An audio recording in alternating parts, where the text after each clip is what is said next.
तो वेदांत में ऐसा लिखा है कि कण कण ही ब्रह्म का रूप है, ब्रह्म से अलग कुछ भी नहीं।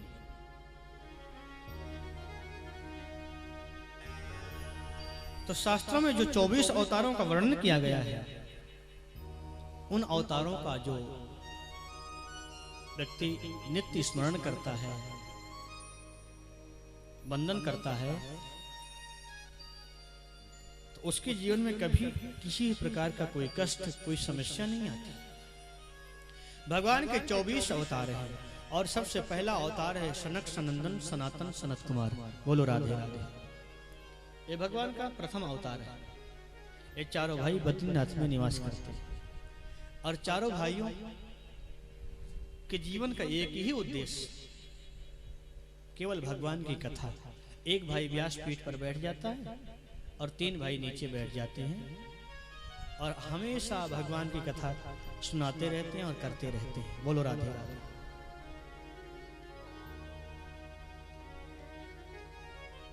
एक बार मालूम है,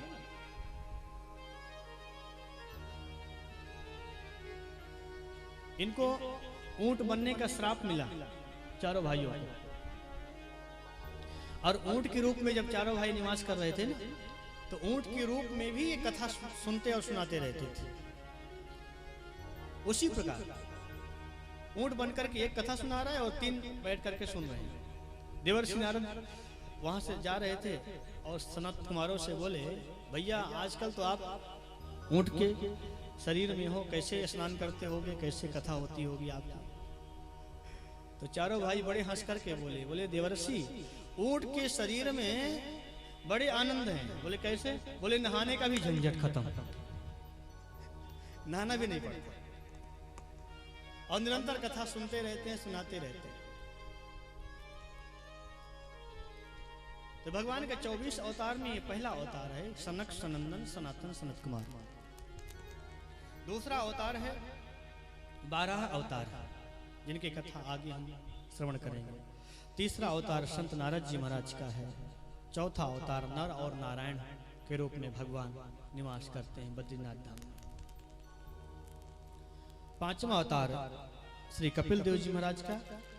छठवां अवतार श्री दत्तात्रेय जी महाराज का। सातवां यज्ञ भगवान का। आठवां श्री ऋषभ देव जी महाराज। नौवां पृथु जी महाराज का। 10वां मत्स्य अवतार। 11वां अवतार कच्छप के रूप में भगवान का। 12वां अवतार धन्वंतरी के रूप में। 13वां अवतार मोहिनी के रूप में भगवान का। 14वां नृसिंह भगवान के रूप। 15वां वामन भगवान का।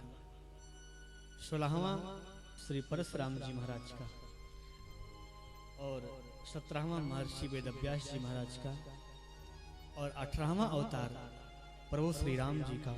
19वां अवतार बलराम जी का और 20वां अवतार भगवान कृष्ण का। 21वां हरि अवतार। 22वां हंसा अवतार। 23वां बुद्धा अवतार और 24वां कल्कि अवतार है। ये भगवान के 24 अवतार हैं। जब कलयुग अपनी चरम सीमा पर पहुंच जाएगा, तब भगवान कल्कि के रूप में अवतार लेकर के दुष्टों का संहार करके और पुनः सत्य की स्थापना करेंगे। तब सतयुग प्रारंभ होगा। इसी प्रकार ये संसार के नियम और संसार का क्रम चलता रहता है। सतयुग त्रेता द्वापर कलयुग, सतयुग त्रेता द्वापर कलयुग। ये भगवान का संविधान है और जिसको जो ड्यूटी होती है वो अलग अलग रूप में अपने अपने ड्यूटी को करता रहता है, अपने अपने कार्य में लगा रहता है। ये भगवान के 24 अवतार। और भगवान के 24 अवतारों में जो 2 अवतार हैं, वो दोनों अवतार भक्तों को सुख प्रदान करने वाले हैं, आनंद देने वाले हैं। राम कृष्ण दो एक है, अंतर नहीं निमेष, इनके नयन गंभीर हैं, इनके चपल विशेष। राम और कृष्ण का जो स्वरूप है, अवतार है, ये केवल भक्तों को सुख प्रदान करने के लिए होता है और किसी के लिए नहीं होता है। भगवान राम आए तो मानो संसार के लोगों को एक मानवता का संदेश देकर के चले गए, और भगवान कृष्ण आए तो संसार को जीने के लिए सूत्र देकर के चले गए। केवल भक्तों के लिए अवतार लेते हैं और कोई दूसरा कारण नहीं। राम के जीवन में आप देखेंगे तो राम ने जो जीवन में कहा है वही करके दिखाया है, और हम लोग वाणी से कुछ कर बोलते हैं और क्रिया से कुछ और करते हैं। भगवान राम ने जो करके दिखाया, भगवान कृष्ण ने जीवन में उसको बताया। संसार जीवन में भगवान कृष्ण ने उसको गाया।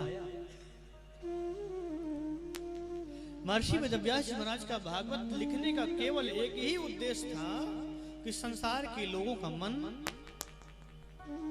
परमात्मा की कथा में लग जाए, बस, और कोई उद्देश्य नहीं। 17 पुराणों की रचना किया महर्षि वेदव्यास जी महाराज ने, लेकिन मन को शांति नहीं मिली, जिसमें विष्णु पुराण सर्वश्रेष्ठ माना जाता है।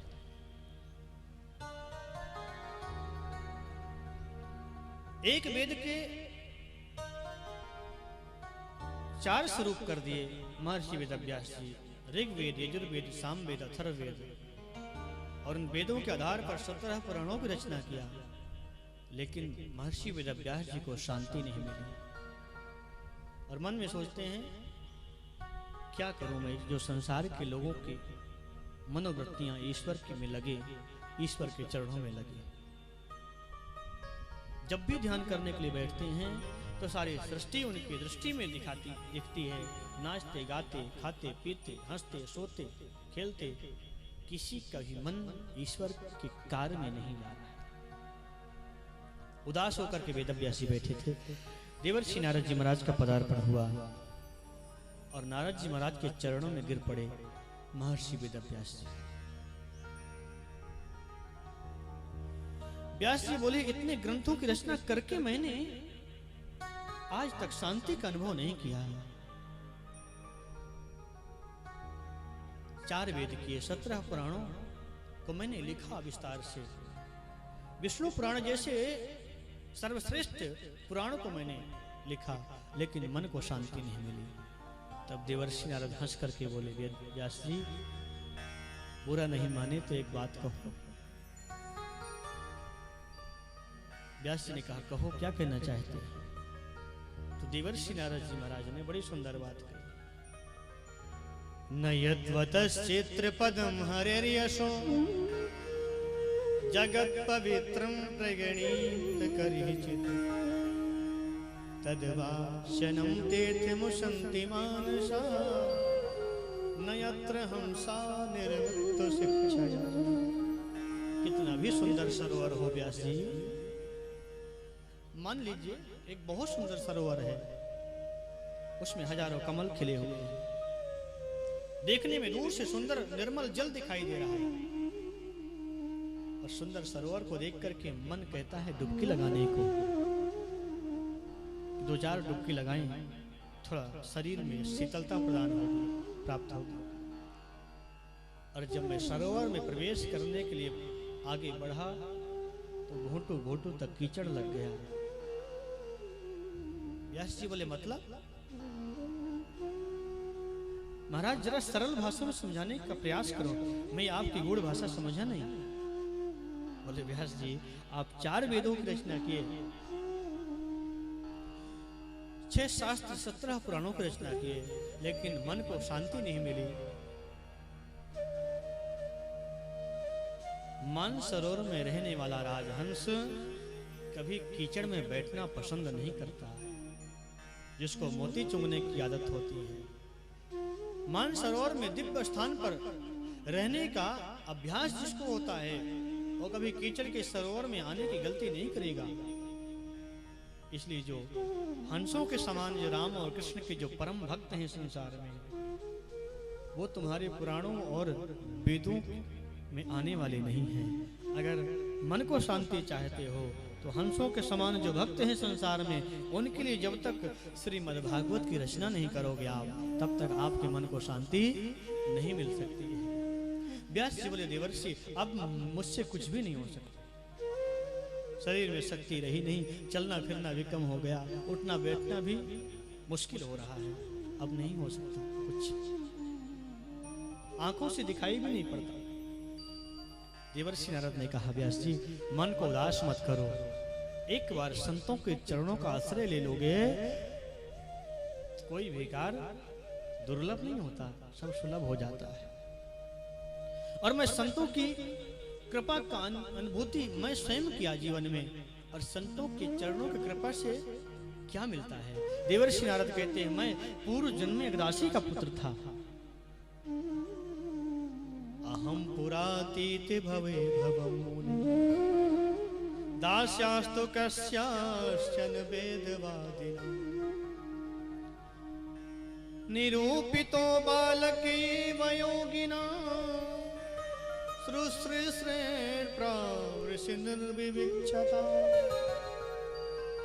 मैं दासी पुत्र था, एक माँ का इकलौता पुत्र। मेरी माँ विधवा दासी के रूप में थी। रहने के लिए मकान नहीं, खाने के लिए रोटी नहीं, संसार में कोई अवलंब नहीं था। मेरी माँ एक दिन मुझे लेकर के ऋषियों के आश्रम पर गई, निवेदन किया, कुछ आश्रम की सेवा मांगने लगी। मेरी माँ, ऋषियों को दया आ गई और ऋषियों ने अपने पत्नियों के पास में भेज दिया। और ऋषि पत्नियों के पास में जब मेरी माँ मुझे लेकर के गई, तो ऋषि पत्नियों ने मेरी माँ को सेवा प्रदान कर दिया, गौ सेवा, मंदिर में झाड़ू लगाने की सेवा मेरी माँ को प्राप्त हुई। मेरी माँ दिन भर सेवा करती आश्रम, और जब समय बचता तो मुझे लेकर के गोद में बैठाल करके उन संतों ऋषियों के सामने बैठ करके सत्संग श्रवण करती, और मैं भी माँ की गोद में बैठ करके सत्संग करता था। कुछ संत बाहर से आए चातुर्मास करने के लिए, और 4 महीने उन संतों का जो अद्भुत सत्संग मिला, व्यास जी मुझे सत्संग सुनने के बाद मेरा मन कहता है संसार तो एक प्रकार से स्वप्न है। मोह निशा जगसो अनिहारा, देखे स्वप्न अनेक प्रकारा। संसार केवल स्वप्न है, कोई किसी का नहीं होता, यहाँ केवल शरीर के ही नहीं है। मैं संतों के चरणों में जाकर के बोला, गुरुदेव आप मुझे अपने साथ में लेकर के जाएंगे, मेरा मन यहाँ रहने को बिल्कुल नहीं कह रहा। मेरे मन में वैराग्य था कि संतों के साथ में जाऊं और खूब भजन करूं।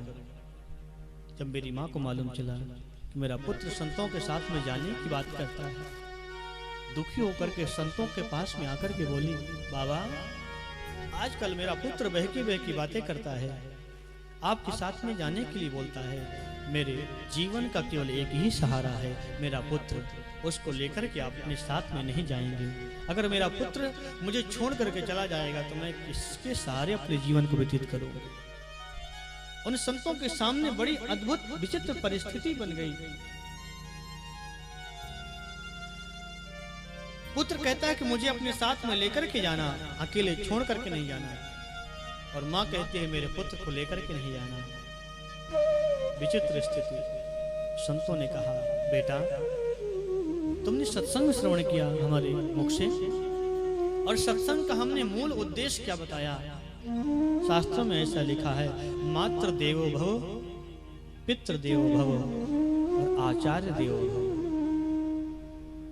बालक की सबसे प्रथम गुरु जो होती है वो माँ होती है।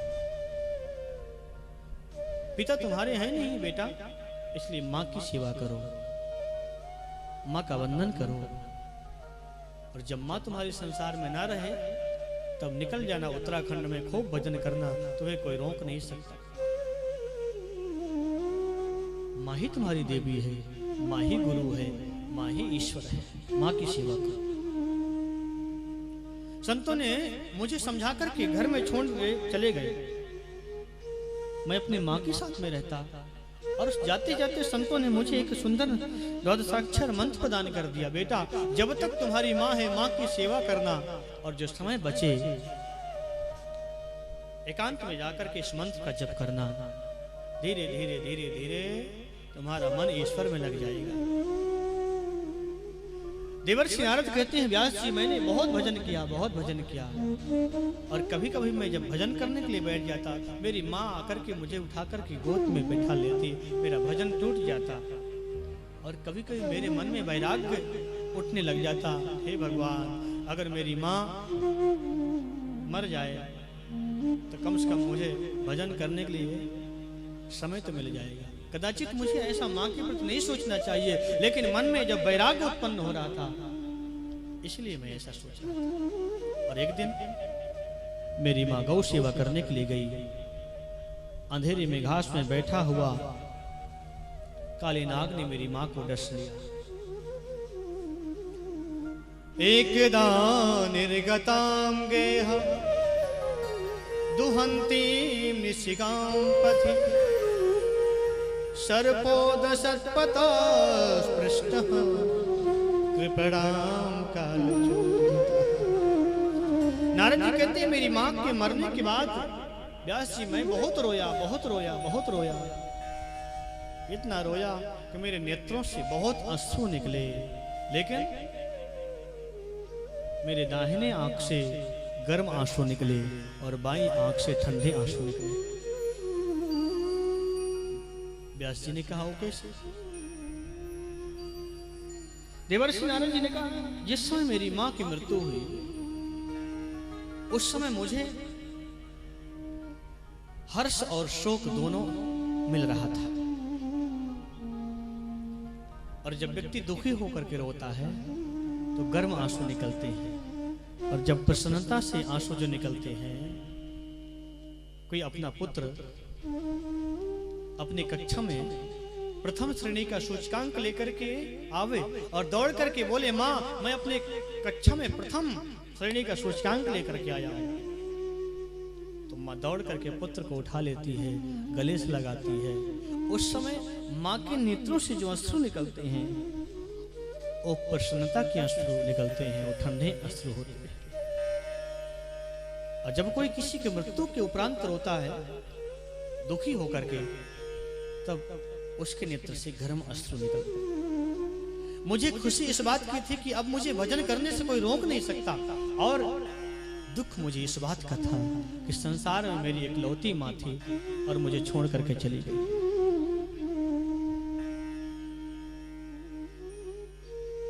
और इसके बाद माँ के मरने के बाद मैं उत्तराखंड में जाकर के संतों के द्वारा बताए हुए मंत्र का जप किया। जब करते करते करते करते करते करते करते करते मेरे हृदय में भगवान नारायण की झांकी प्रकट हुई, और झांकी का चिंतन करते करते करते करते भजन में डूबा था। और जब मेरे हृदय से भगवान की झांकी अंतर ध्यान हो गई, तब मैं व्याकुल होकर के रोने लग गया। तब आकाशवाणी हुई, बेटा अभी तुम्हारे संस्कार पूर्व जन्म के कुछ शेष हैं, जब वो पूरे हो जाएंगे तब मैं तुम्हें प्राप्त हो जाऊंगा, मिल जाऊंगा। मेरी मृत्यु हुई, और मृत्यु होने के बाद में ईश्वर ने मुझे देवर्षि नारद के रूप में मेरा जन्म हो गया। ये ईश्वर की कृपा, उन संतों की कृपा मेरे ऊपर हुई। संतों के चरणों की कृपा से व्यास जी जब दासी पुत्र देवर्षि नारद बन सकता है, आप भागवत की रचना क्यों नहीं कर सकते? देवदत्त इमाम वीणा स्वर ब्रह्म विभूषिताम, देवताओं के द्वारा मिली हुई ये वीणा बजाता रहता हूँ और संसार में विचरण करता रहता हूँ, भगवान के नाम का प्रचार करता हूँ।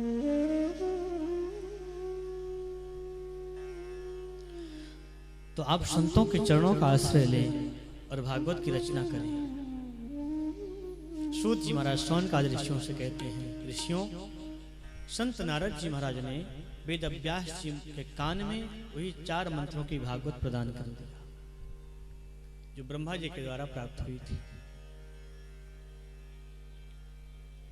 और उस 4 मंत्रों की भागवत को वेद व्यास जी महाराज ने विस्तार से व्याख्या करके 18,000 श्लोक के रूप में परिणित कर दिया। बोलो राधे राधे। जरा जोर से बोलो भैया, राधे राधे बोलने में आप कंजूसी क्यों करते हैं?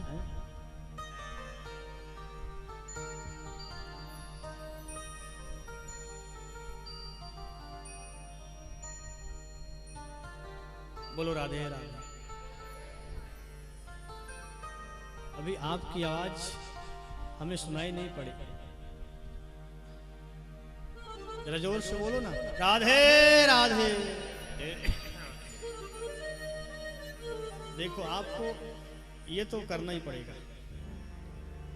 आप राजी राजी बोलें तो ठीक है, और बिना राजी के बोलें तो भी बोलना तो पड़ेगा ही।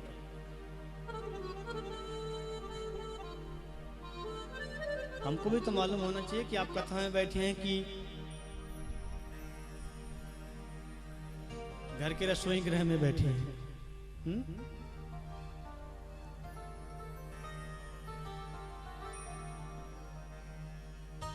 वेदव्यास जी महाराज ने 4 मंत्रों की भागवत को 18,000 मंत्र के रूप में तैयार कर दिया। लेकिन प्रश्न उठता है कि इस भागवत को सुनाऊं किसको?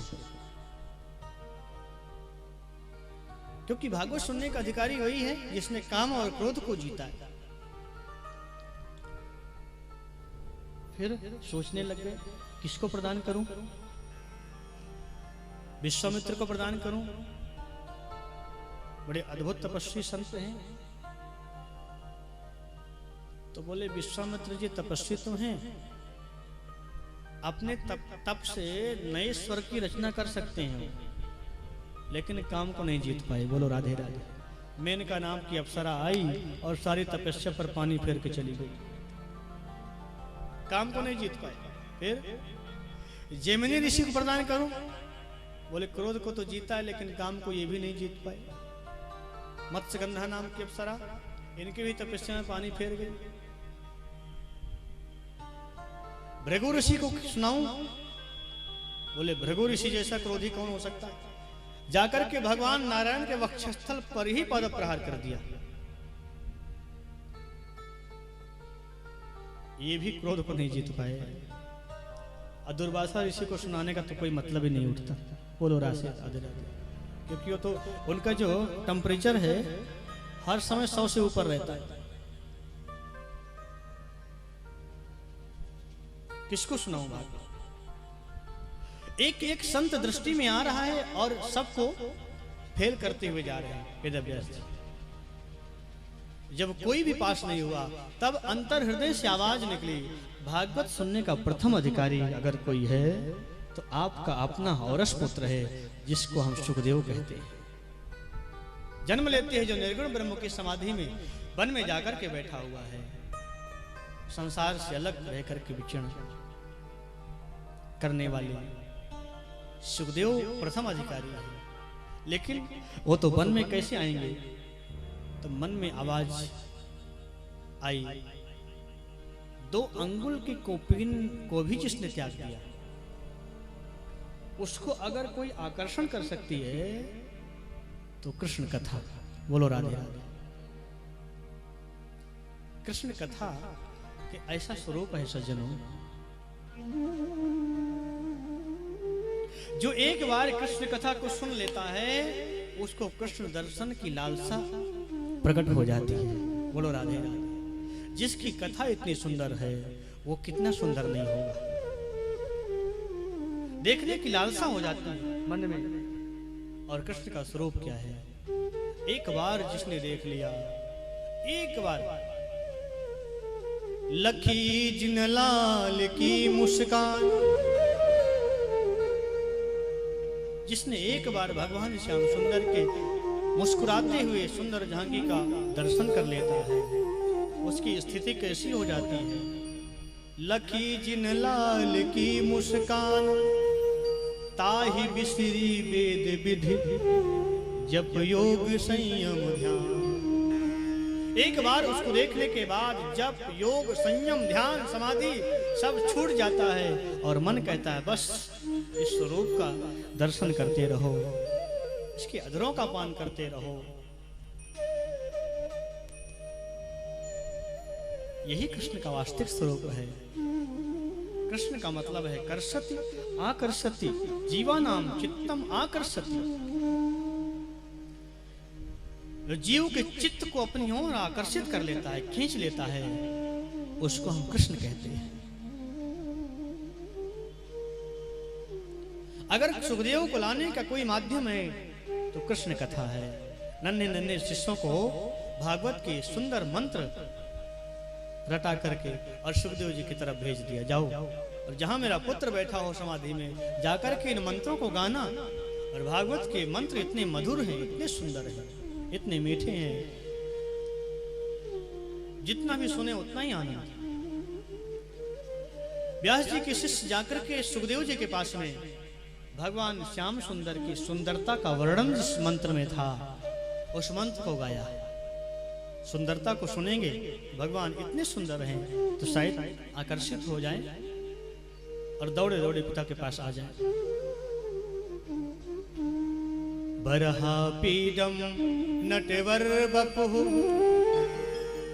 कर्णयो कर्णिकार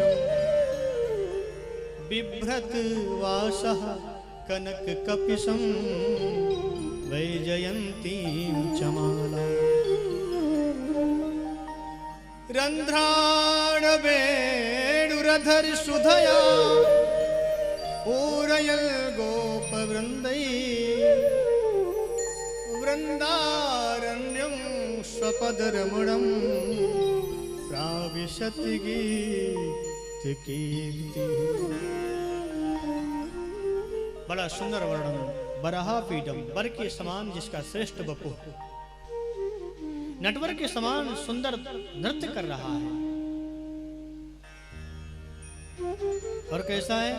बोले कर्णयोः कर्णिकारम, कनेर के पुष्प कानों में लगे हुए हैं, सुंदर झांकी को शोभायमान कर रहे हैं। कर्णयोः बहुवचन है, कर्णिकारम एक वचन है। बोलो राधे राधे। कहते हैं नटवर जैसे दो तक नृत्य कर रहा है भगवान श्याम सुंदर, और एक ही कनेर के पुष्प को कभी इस कान में लगाते हैं, कभी उस कान में लगाते हैं, और बड़ी सुंदर झांकी बिखेर रहे हैं और लोग दर्शन कर रहे हैं। बिभ्रत वासः, हृदय में कौस्तुभ मणि शोभायमान है, सुंदर पीतांबर पड़ा हुआ है, बिजली को मात करने वाला। वैजयंती की माला गले में पड़ी हुई है भगवान श्याम सुंदर की। और जब मधुबन से गाय को चरा करके वापस वृंदावन की ओर लौटते हैं ग्वाल मंडली के साथ में, तब अपने बांसुरी को बजाते हैं भगवान।